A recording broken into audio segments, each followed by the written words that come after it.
O caráter do homem cristão. Graça e paz a todos. É bom estar aqui mais uma vez, poder participar do Enos. No último eu não consegui estar, foi em Sorocaba, se não me engano. Eu não consegui estar presente, mas graças a Deus nesse aqui, Deus deu o privilégio de a gente poder participar. E como o Marcelo falou, em 2010 nós tivemos a primeira oportunidade de participar, iniciar esse trabalho, né? E a gente estava lá e graças a Deus continua, né? Os irmãos compreenderam a importância e estão dando continuidade nesse trabalho. Como o Marcelo falou, atualmente a gente está congregando em Itaquera, depois de 11 anos em Sorocaba, né? E estamos aí, servindo a Deus e a igreja, né? E procurando, dentro desse trabalho, honrar e exaltar o nome dele. Na verdade, esse é o único propósito. É que Deus em tudo seja glorificado, honrado, né? Eu dou graças a Deus por rever aqui alguns amigos, né? Meu professor está aqui, então eu já sei que eu vou estar sendo julgado aqui, né? Mas como ele é misericordioso, eu já conheço ele há algum tempo, né? Eu sei que ele vai usar de misericórdia o tempo todo para conosco aqui. Mas foi um prazer rever o Álvaro e é uma amizade já de longa data, né? E foi interessante que eu me converti na 9 de julho, fui batizado no 9 de julho, né? E quem era o pregador naquele momento, né? Era o Álvaro César Pestana. Isso em 1998. E uma coisa que marcou a minha vida naquele começo vai ser assim.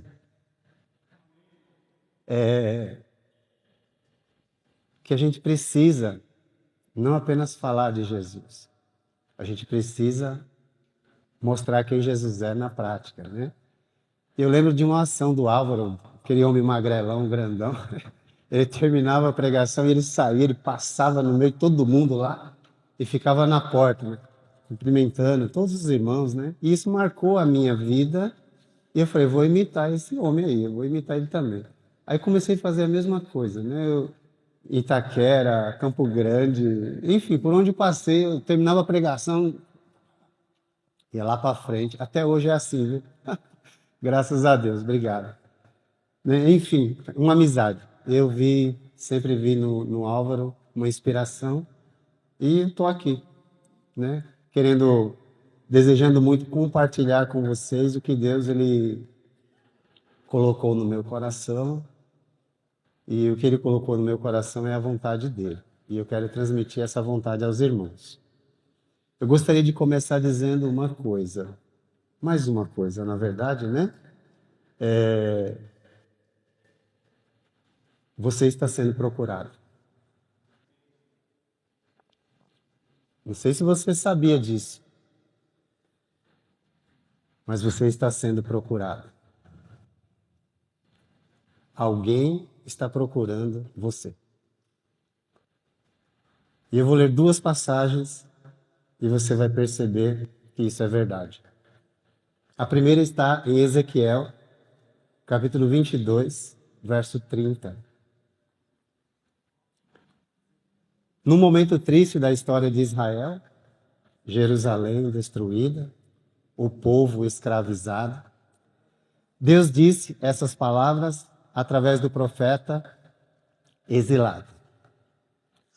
Procurei entre eles, o povo de Deus, um homem que erguesse o muro e se pusesse na brecha diante de mim em favor desta terra, para que eu não a destruísse.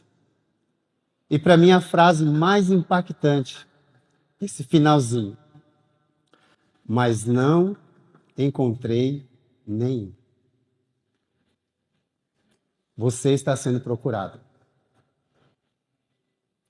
E naquela ocasião, Deus, diz a palavra, não encontrou um homem que pudesse interceder pelo povo. Passou o tempo, o povo vai voltar para a sua terra, Deus vai continuar o seu plano e Jesus chega na terra. E aí ele está conversando com uma mulher e ele vai explicar algumas coisas e ele diz essas palavras em João 4:23. Mas vem a hora e já chegou em que os verdadeiros adoradores adorarão o Pai em espírito e em verdade. Porque são estes que o Pai procura para seus adoradores. Você está sendo procurado. Permita-se ser encontrado por Deus. Abra-se para que Deus encontre você. Mas quando Ele te encontrar, que Ele encontre você disponível para interceder. Que Ele encontre você disponível para adorar. Porque não tem como ocorrer esse encontro e você e eu continuarmos sendo os mesmos. É impossível. A não ser que Ele não encontre você porque você não está disposto a ser achado. Mas se houver esse encontro e Deus te encontrar, e Ele te encontrar aberto para Ele, você nunca mais será o mesmo. Quando penso no caráter do homem cristão no lar, para mim, é aquele que compreende que andar com Jesus não se dá apenas aos domingos. Domingo é o resultado de um andar semanal. Não tem como viver como cristão apenas aos domingos. Enquanto nós não vivermos ou compreendermos a importância desse caminhar, a importância desse andar com Jesus, nós viveremos uma vida que Jesus chama de hipócrita. Vida de ator. No domingo vive de um jeito, mas durante a semana de outro. Porém, está escrito que aquele que diz ou que afirma que permanece nele deve andar como ele andou. É importante nós pensarmos nisso, porque duas questões são importantes quando nós meditamos, pensamos no caráter do homem cristão no lar.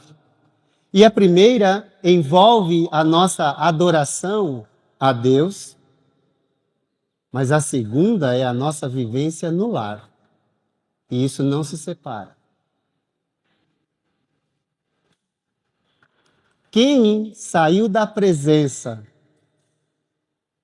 e chegou em casa de um modo contrário àquilo que cantou, àquilo que orou, àquilo que ouviu da pregação, na verdade não esteve na presença. Não foi encontrado por Deus. Mas aquele que é encontrado, quando volta, volta diferente. É impossível ter esse encontro com o Pai e continuar do mesmo modo. É impossível. Portanto, se nós retornarmos à época do Ezequiel, se fosse possível, e Deus fizesse aquele apelo de procura de um homem que erguesse o muro, se colocasse diante da brecha para proteger, que ele encontrasse pelo menos um de nós. E por que não todos nós? Afinal, estamos aqui. Afinal, estamos buscando a sua presença. Por que não todos nós? Eu gostaria de trazer 4 pensamentos que você já conhece e que eu gostaria que isso fixasse ainda mais em seu coração. O primeiro deles envolve, e aqui eu vou estar sempre dizendo, Deus está à procura e Ele continua procurando. E Ele vai continuar procurando até o fim. Primeiro, procura-se homens que sejam servos, mas que sejam servos de verdade. Hoje nós vivemos, parece uma vontade de ser isso, de ser aquilo, e nós estamos esquecendo a essência. Fomos chamados para servir. Se nós compreendermos que somos servos e que nós temos um serviço a ser prestado àquele que nos chamou para servir e nos deu exemplo para seguirmos os seus passos, nós prestaremos atenção o tempo todo à sua voz e nós vamos ser prestadores de serviço à nossa família, porque nós sabemos que esse serviço honra e glorifica aquele que nos chamou. E nós vamos cumprir nossa missão com firmeza, com toda certeza, e vamos cumprir nossa missão com aquela simplicidade que Jesus disse quando ele enviou os discípulos. Ele falou em Mateus 10:16, eis que vos envio para o meio de lobos. Sejam prudentes, astutos, como a serpente, mas simples, como as pombas. E quando nós olhamos para esses dois polos, o que Jesus está querendo de nós nesse momento? Equilíbrio. Chega de marido desequilibrado. Chega de homens que se desequilibram por qualquer coisa. Chega. Precisamos encontrar nesse processo o equilíbrio no serviço a Deus prestado à nossa família. Sabe que a palavra prudente ou astuto é a mesma palavra que Jesus usou no Evangelho de Mateus e Lucas, quando ele disse, todo aquele, pois, que ouve as minhas palavras e as pratica, será comparado a um homem prudente, que edificou a sua casa sobre a rocha. A palavra é phronimos, que traz essa ideia de alguém que tem inteligência e sabedoria a fim de alcançar seus próprios interesses. Aí eu pergunto, você como pai que serve a Deus, você como marido que serve a Deus, qual é o seu interesse para a sua família? Qual é? Você quer ser o dominador? Sim, porque está escrito que eu sou o cabeça do lar. Tá, mas não seja cabeção, porque vai dar problema. Pense. Use a cabeça para pensar. E sirva, exerça a sua função como Jesus espera. Porque a palavra, ela traz a ideia de usar a cabeça com inteligência e sabedoria. Qual é o seu interesse como servo de Deus em relação à sua família? Como pai, marido? Não é construir sua família na rocha? E você sabe que a rocha é Cristo? E o próprio Cristo que você serve e eu sirvo disse, Pois nem mesmo o Filho do Homem veio para ser servido, mas para servir e dar a sua vida em resgate por muitos. Em Marcos 10, 45. Você sabe disso. Mas você lembra na hora em que o filho se rebela? Na hora em que a esposa fala algo que você não gosta? Como você reage a essas questões? A outra palavra, simplicidade, que simples ou sem malícia, traz a ideia de algo que não está misturado com maldade. E Paulo usou a mesma palavra em Romanos 16, 19, dizendo, instruindo os irmãos, pois a vossa obediência é conhecida por todos, por isso me alegro a vosso respeito. E quero que sejais sábios para o bem, simples para o mal. É sempre assim. A gente está vivendo nos polos. Ou a gente é manso, é bonzinho demais, ou a gente é malvado demais. E Jesus está chamando a gente para quê? Para viver uma vida equilibrada. É importante pensar nisso. Como servos de Deus, precisamos cuidar para não misturar sentimentos e procurar esse equilíbrio que está sendo trazido cada vez mais por Jesus. Eclesiastes 7,16 vai dizer, não seja justo demais, mas também não seja devasso demais. Busque sempre o equilíbrio. Sabe por quê? Porque a tendência nossa como seres humanos, como pessoas, todas as vezes que a gente vai para um extremo, a gente quer moldar as pessoas à nossa imagem, à nossa semelhança. Só que depois, se você conseguir isso, você não vai gostar do resultado. Nós precisamos oferecer para a nossa família o exemplo de Jesus. Certamente nós queremos o bem da nossa família, mas muitas vezes nós misturamos o bem e o mal que há em nós. Eu lembro de uma vez o Álvaro lá no Enox. Se ele não lembrar, aí você pergunta para ele, tá bom? Mas ele falou assim, eu sou o mal. Eu falei, caramba, se ele é mal, eu sou o quê? Aí eu descobri que eu era também, né? Porque eu falei, e é isso mesmo. Nós vivemos com essa luta interna.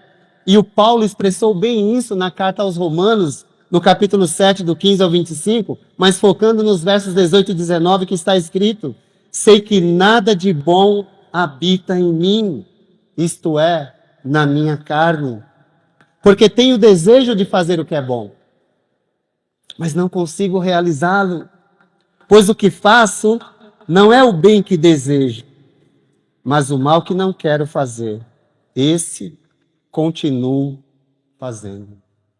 Que guerra! Aliás, você já declarou guerra contra o mal que há em você?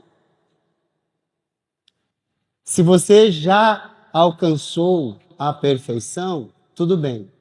Então não estou falando com você. Aí é com você. Agora, se você ainda não alcançou a perfeição, aí sim é para você, é para mim. Como eu não alcancei, é para mim. Eu estou sendo torturado o tempo todo por causa disso. O tempo todo. Essa mistura, creio que nós já percebemos quando saímos da água. Quando saímos da água, sabe por quê? Porque logo quando a gente nasce de novo, e você chega em casa, e você encontra uma esposa que se torna a sua maior opositora, aí é que você vai descobrir se você nasceu de novo ou não. Porque essa esposa que não se converteu vai te desafiar. E aí você vai mostrar. Se você passou por um processo de evento ou você passou por um processo de milagre. Batismo não é evento. Batismo é milagre. Você nasceu de novo. Você foi transformado. Eu não participei de um evento em 25 de outubro de 1998. Eu passei por um processo milagroso. E até hoje estou experimentando isso. Sabe por quê? Porque todos os dias o homem mau, ele quer ressuscitar. Na minha família, na igreja, andando pela rua, em qualquer lugar. Todo servo de Deus que declarou guerra contra o pecado, vê esse mesmo pecado dominando sua vida em alguns momentos. Se Cristo tivesse de nos aceitar pelas nossas obras perfeitas ao longo da vida, mesmo depois da conversão, todos nós seríamos condenados. Pois em alguns momentos, nós não conseguimos nem as palavras certas para interceder por aquela pessoa que nos causa mal. Seja um filho rebelde, seja uma esposa que se opõe. Se fosse para as mulheres, a minha esposa está falando o contrário. Seja um filho rebelde ou um marido que se opõe. Mas o fato é, se você compreende o que aconteceu naquele dia, você vai ser o intercessor da sua família. Reflita sobre essa pergunta. Onde está a brecha que você precisa dar mais atenção para reparar na sua casa? Deus está te procurando. Deus está me procurando o tempo todo. O que é um servo de Deus, então, de verdade? É alguém que entende a necessidade de firmeza na condução do lar com equilíbrio. Equilíbrio nas palavras, equilíbrio nas ações. É assim que o servo de Deus deve viver. E isso nos leva para a próxima lição, que Deus também está procurando. Creio eu. Deus está procurando homens que sejam cristãos. Mas que sejam cristãos de verdade. Porque não é possível ser cristão apenas aos domingos. Não é possível. 3 vezes, eu sei que você já sabe disso, mas só para firmar ainda mais na tua mente. Só 3 vezes aparece a palavra cristão no Novo Testamento. Cristianos significa basicamente seguidor de Cristo. Mas olha o que Pedro diz sobre o ser cristão. Em 1 Pedro 4,16. Mas se sofrer como cristão, não se envergonhe disso. Antes, glorifique a Deus com esse nome. Eu sei que hoje a palavra cristão, ela está deturpada. Na boca de quem fala, mas não na minha que sou cristão. Na minha não está. Porque essa palavra está aqui, na Santa Escritura. Então, eu vou continuar declarando, eu sou cristão. Só que eu não tenho sobrenome. Eu não sou cristão batista, eu não sou cristão evangélico, eu não sou cristão católico, eu não sou cristão adventista. Eu não tenho sobrenome, eu sou simplesmente cristãos. Gosto muito de uma frase que alguém que eu admiro também, João Penise, né?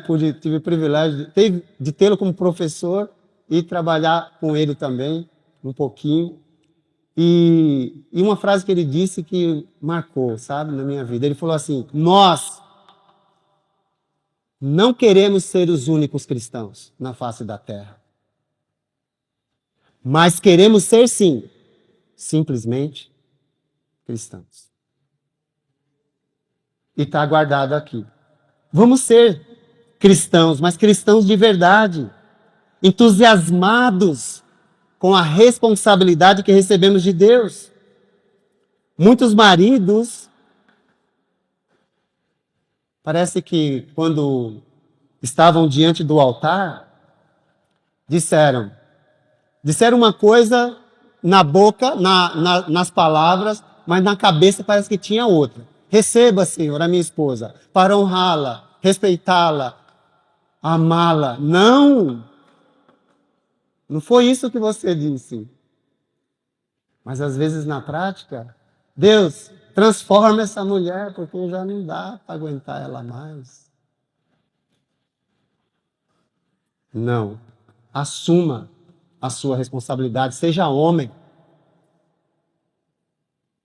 Seja homem. Cristão de verdade é homem que assume a responsabilidade, que dá exemplo, que tenha coragem de dizer: sou santo, sim. Não sou melhor do que ninguém, mas sou santo, porque fui separado por Deus para um determinado propósito e eu vou cumpri-lo. Tenha coragem de assumir quem você é, cristão de verdade. Não se pode ser cristão apenas aos domingos. Agora, você já percebeu como... Olha a hipocrisia do homem, tá? Eu estou falando de mim, tá bom? Só que eu não vou fazer isso, já vou avisando, tá bom? Porque eu quero matar esse cara que está sempre querendo ressuscitar, esse velho homem. Mas, fala a verdade, o homem trata mal a esposa, mas quando ele quer algo, ele vira uma seda, fala a verdade. Que algo que ele quer, que ele consegue falar doce, que ele consegue falar de forma suave. E aí quando ele consegue o que ele quer, aí volta a rudeza, a malvadeza. Jesus chama isso de hipocrisia. Vida de ator. Personagem. Vamos parar? Vamos parar? Vamos ser doces e amáveis antes do sexo, depois do sexo, durante a vida. E o jovem que ainda não está nessa fase de casamento, pense nisso. Deus chama você para construir uma família cuja base é Jesus, e Jesus é doce e amável nas palavras. Ah, Edvaldo, eu acho que você está enganado. Teve um dia que Jesus entrou no templo, derrubou tudo lá, os negócios lá, e derrubou as mesas dos cambistas. Foi verdade, você tem razão. E eu não esqueci disso. Pergunto, quantas pessoas Jesus machucou ali naquele momento? Não é um ato desequilibrado. É zelo, é cuidado, firmeza, astúcia, mas simplicidade. Jesus é assim. Presta atenção nele. Presta atenção nele. Cristãos de verdade são maridos de verdade, pais de verdade, que exercem influência na vida da família, porque o homem cristão é um homem equilibrado nas palavras e nas ações. E a Bíblia faz questão de enfatizar isso o tempo todo. O tempo todo. Paulo disse para Timóteo: e o que de minha parte ouvistes, através de muitas testemunhas, isso mesmo transmite a homens fiéis e também idôneos para instruir outros. O que é um homem fiel e idôneo? Um homem verdadeiro, suficiente, capaz, digno da missão que recebeu, competente e que tudo que faz visa agradar o seu Senhor. e ninguém mais. Cristãos de verdade oferecem sua influência pelo exemplo e se esforçam para ouvir a voz de Jesus o tempo todo, dizendo: eu lhes dei o exemplo, para que, como eu fiz, façais vós também. E esse é o caminho da felicidade cristã. Por quê? Porque Jesus disse: agora que você sabe, se você praticar, você é bem-aventurado. Entende? Por quê? Porque ele procurou um homem e ele encontrou. E todo aquele que é encontrado por ele tem satisfação em fazer a vontade dele, abrir mão, ceder. Não ceder à verdade. Não ceder à verdade. Em momento algum a verdade é inegociável. Mas ele vai ceder à sua vontade de elevar o tom de voz. Ele vai controlar o seu ímpeto para não machucar com as palavras. Esse é o homem que Deus procura. Não é possível ser um cristão de verdade apenas aos domingos. Deus está à procura de verdadeiros adoradores. E verdadeiros adoradores buscam a Deus em seu cotidiano. É assim que você está vivendo? Por quê? Porque isso vai influenciar o próximo ponto. Deus está à procura de homens que sejam pais e maridos, mas pais e maridos de verdade. Ter filhos não faz de você um pai de verdade. Não. Então o que é, então? O que faz você um pai de verdade e eu um pai de verdade é que aquilo que você fala é possível ver na forma que você vive. Por que as pessoas se aproximavam de Jesus? Porque elas viam que aquilo que ele falava era possível ver em sua própria vida. Será que eu precisaria dizer o que você já sabe? Ame sua esposa como Jesus amou. E como foi que ele amou? Ele deu a sua vida por ela. Você está disposto a obedecer Jesus? Instrua seus filhos na disciplina e instrução do Senhor. Siga o conselho de Provérbios 22:6, mas sabendo que a sua função e a minha função, você vai ensinar conforme os propósitos que você tem para eles, mas entendendo que eles têm liberdade de escolha. E se alguma coisa acontecer no meio do caminho, você vai avaliar a sua própria vida. E se você fez o que devia fazer, não haverá culpa. Não haverá discussões, brigas. Não haverá nada disso, porque você fez o que você devia fazer.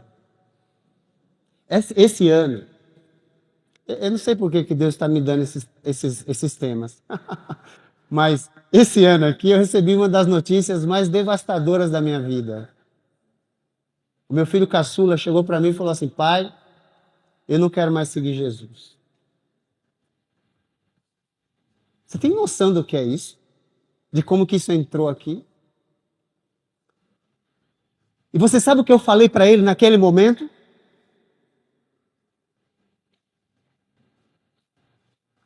Nada. Eu fiquei em silêncio. Não era momento de falar.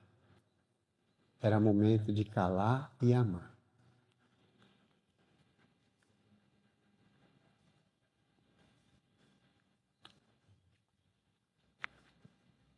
E é o que eu estou fazendo até agora.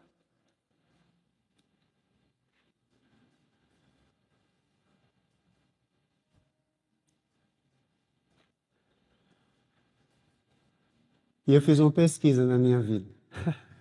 Aí comecei a pesquisar. Vamos ver, onde é que está o negócio aqui, né? Porque quando a gente erra, a gente corrige, a gente pede perdão, entende? Mas eu fiz o que devia fazer. E eu tenho certeza disso, eu e a minha esposa. E sabe o que a gente está fazendo com esse filho agora? Que é um bom homem, tá? Não é um malvado da vida, não. É um bom homem, Daniel. É um bom homem. Mas sabe o que a gente está fazendo? A gente está amando. Aí eu fui conversar com o João Penise. Meu Deus do céu. João Penise, homem, 91 anos ele tinha. Estava novinho naquela época, hoje tem um pouco mais. Mas fui conversar com ele, né? Falei, seu João, né? Passando uma dificuldade com o Daniel e tal. Aí ele falou assim, ele abaixou a cabeça, assim. Foi por vídeo, tá? Aí ele abaixou a cabeça. Irmão Edivaldo, parece que Deus está dando uma grande oportunidade para o irmão amar mais. Uau! Falei, meu Deus. Até que esse ano eu entendi. Eu devo amar mais. Interceder mais. Buscar mais a face do meu Pai. Quando vivemos com integridade, nós vivemos fora e dentro do lar. Essa forma de viver é a forma irrepreensível que Deus espera. E viver de forma irrepreensível é não dar motivo para que ninguém fale nada a seu respeito. E quando falar, que seja calúnia, não verdade. O homem íntegro é aquele homem que está inteiro na presença de Deus. Você já observou que os cristãos, de um modo geral, e espero que não seja o seu caso, mas se for, se arrependa e mude. Hoje, agora. Que a gente está indo para o culto dividido. A gente está dividido. A gente está dividindo a atenção do eterno Deus com coisas. Integridade é estar inteiro na presença. Esteja inteiro na presença. E se você lembrar de que os olhos do Senhor estão em todo lugar, uau, aí você pode. Não por medo, mas por respeito, sabe? Porque o seu desejo é honrá-lo, é exaltá-lo, é glorificá-lo. Muitos creem que a mãe é responsável por tomar a liderança ao ensinar o que é certo aos filhos, mas diante de Deus não é assim. A mãe tem o seu papel, a sua responsabilidade, mas é o pai que precisa assumir essa responsabilidade de conduzir a família. Por quê? Porque acima de todos, ele vai prestar contas do que ele fez com a sua família. O quanto ele ensinou, o quanto ele serviu de exemplo para a sua família. E é assim mesmo. Nós não somos responsáveis. Eu não sou responsável pelas escolhas que meu filho está fazendo. Não sou. Ele é responsável. Eu sou responsável perante Deus pelo que eu ensinei ou deixei de ensinar. E por isso eu vou responder. E eu estou tranquilo em relação a isso. Entende? E por isso eu intercedo, por isso eu oro, por isso eu amo. Josué é um grande exemplo de pai que assumiu a responsabilidade por sua família quando disse: eu e a minha casa serviremos ao Senhor. Josué pôde falar em nome da família, porque estava disposto a assumir a responsabilidade como pai. Ser o tipo de pai que agrada a Deus leva tempo. Por isso, todo pai tem de constantemente se esforçar para arranjar tempo para estar com seus filhos. para estar presente antes de dar presente. Talvez você esteja sobrecarregado com as responsabilidades da vida, sustento da família, tantas coisas. Mas não sacrifique os seus filhos no altar do sucesso e da realização. Sabe que, com o tempo, esse mesmo Daniel, meu filho caçula, nós passamos grande dificuldade na vida em um tempo, né? Grande dificuldade, e não dá para comparar com os macedônios, tá bom? Mas teve um momento de escassez na vida, né? Algumas coisas aconteceram, enfim. E aí nós recebemos auxílio de irmãos, até de pessoas de fora mesmo, cesta básica, enfim, essas coisas todas, né? Só que começou a chegar muita coisa. As pessoas conhecem a gente, enfim, acho que gostam também, talvez, não sei. Mas começou a chegar muita coisa. Sabe o que esse menino falou? Pequeno, criança pequena, esse Daniel, ele falou assim, ele e a Evelyn, né, os dois. Pai, vamos pedir para os irmãos parar de ajudar nós, que a gente já tem demais. Eles não ficaram se sentindo inferiores, porque agora não podiam comprar uma bolacha de recheada. Não. Graças a Deus nunca teve isso. Mas agora, infelizmente, não sei se eles lembram disso, entende? Por isso eu estou tranquilo. E tenho certeza que no seu tempo, de acordo com o seu propósito, o pai do pródigo estará de braços abertos para recebê-lo. Sempre. Sempre. Nunca vai fechar. Por último, procuram-se homens que sejam guias espirituais de verdade. E o que é um guia espiritual de verdade? Ele é o guardião e protetor da família, da instituição que Deus criou. Mas ele faz isso cuidando fisicamente. Presta atenção, e ainda mais hoje em nosso tempo, emocionalmente e espiritualmente. Esse é um guia espiritual de verdade. Ele é o guardião, ele é aquele que vai adiante, que observa atentamente e oferece luz que o acompanha em sua jornada. Felizmente, esse mesmo filho, de vez em quando ele liga para mim e diz, pai, estou pensando em fazer isso, o que o senhor acha? Entende? Sabe por quê? Porque a notícia mais devastadora naquele dia, foi esse ano, mês de abril, ela não extraiu de mim o pior que eu tenho. Sabe por que não foi? Porque eu fiquei em silêncio, tentando compreender o que estava acontecendo. O que fazer para ser um guia espiritual de verdade? Tenha disposição para conduzir os assuntos espirituais, seja numa situação pública, a igreja, ou em particular, no lar. Tenha uma vida dedicada ao aprendizado.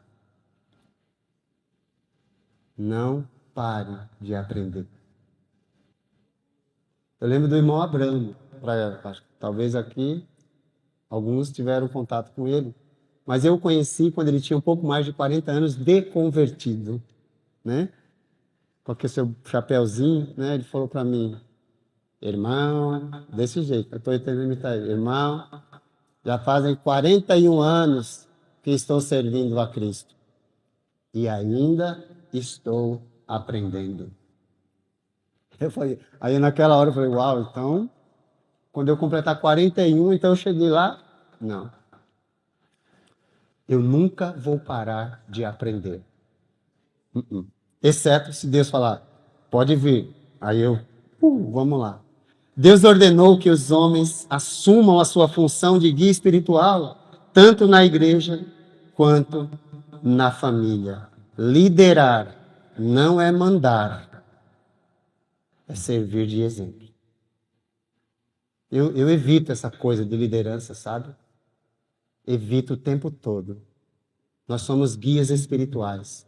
Nós não somos chefes de família, chefes da igreja. Mentalidade deturpada, que vem da religião antiga e da atual. E a igreja parece que quer reproduzir isso, né? Enfim. Você lembra de alguns personagens que vivenciaram toda essa experiência de serem servos de verdade? No passado, judeus de verdade. Agora, no presente, cristãos de verdade. Pais de verdade. Maridos de verdade. Lembra de alguns exemplos? Noé. Por quê? Foi Deus que disse. Qualquer coisa que você... Se você lembrar da bebedeira dele, isso é problema seu. Mas ele andava com Deus. E esse é o nosso problema, né? Que quando a gente pensa nos personagens bíblicos, logo vem na mente o defeito, ao invés da virtude. Abraão, um grande exemplo de fé e obediência. Isaac, um grande exemplo de alguém que sabia ceder, mesmo quando injustiçado. Lembra quando ele cavou o poço, né? É nosso. Não brigou, não. Tá bom, tá bom. Nós podemos evitar o conflito, mas tem gente que gosta, parece, de inflamar, né? Enfim, Jacó, que segurou no calcanhar do irmão lá, exemplo de alguém que soube reconhecer o seu erro. Foi disposto a corrigir com o irmão, com aquele irmão dele lá, o Esaú. Jó, um exemplo de paciência e perseverança.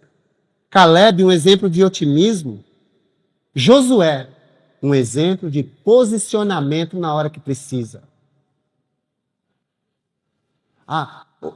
Hoje tem vários tipos de casamento. Não, para com isso. Casamento é uma coisa só. Não tem casamento de pessoas do mesmo sexo. Isso não é casamento. Para com isso, você está caindo na armadilha. Não existe isso.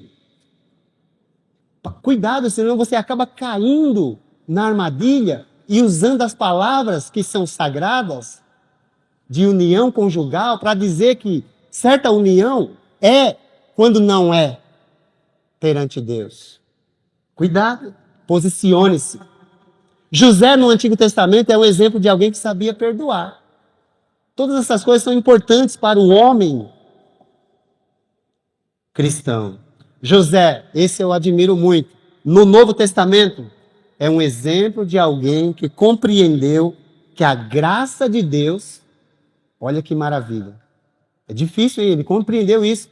Ele compreendeu que a graça de Deus, ela está acima da justiça dos homens. Por isso, ele decidiu deixar Maria secretamente, para não infamá-la. Uau! Mas quem é que causou o problema? Até aquele momento. Nós sabemos que Deus está cuidando de tudo. Mas quem causou o problema? Foi ela. Uma gravidez que surgiu ali. E ele decidiu deixá-la para protegê-la. Olha que coisa. Você já pegou esse conceito de justiça para você? Às vezes, quando alguém dá motivo, eu vou falar assim, porque ele fez isso, ela fez aquilo. Essa é a sua justiça, não é a de Deus. Não devemos desprezar, em momento algum, as grandes mulheres da Bíblia. Mas, via de regra, o homem é responsável perante Deus por conduzir sua família e a igreja. Deus quer que os homens se destaquem nas sendas do serviço que ele deixou, com humildade, com equilíbrio. Deus quer que os homens vejam o que deve ser feito, verifiquem se foi feito e façam, para ensinar por meio do exemplo, ao invés de mandar fazer algo. Deixar de assumir a condução do lar seria ir contra o próprio Deus e seus ensinamentos, quaisquer que sejam as razões. De Deus, a Bíblia é clara ao afirmar que os homens devem ser os guias espirituais, tanto na igreja como na família. Mas isso deve ser feito com equilíbrio. Precisamos ser firmes, sim. Não abrimos mão daquilo que é verdadeiro, daquilo que é nobre, daquilo que é de boa fama. Mas somos simples no falar. Somos contidos no falar, porque temos equilíbrio para lidar com toda e qualquer situação. Deus está à procura de homens que sejam servos de verdade. Deus está à procura de homens que sejam cristãos de verdade. Deus está à procura de homens que sejam pais e maridos de verdade. Deus está à procura de homens que sejam guias espirituais de verdade. Que assumamos a nobre responsabilidade de guiar nossos lares para mais perto do Senhor, fechando todas as brechas que vão se abrindo e vamos erguer muros de proteção para a nossa família através dos princípios de Deus estabelecidos em sua palavra.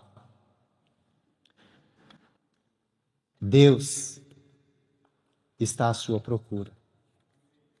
Que tipo de homem ele vai encontrar? Que Deus te abençoe.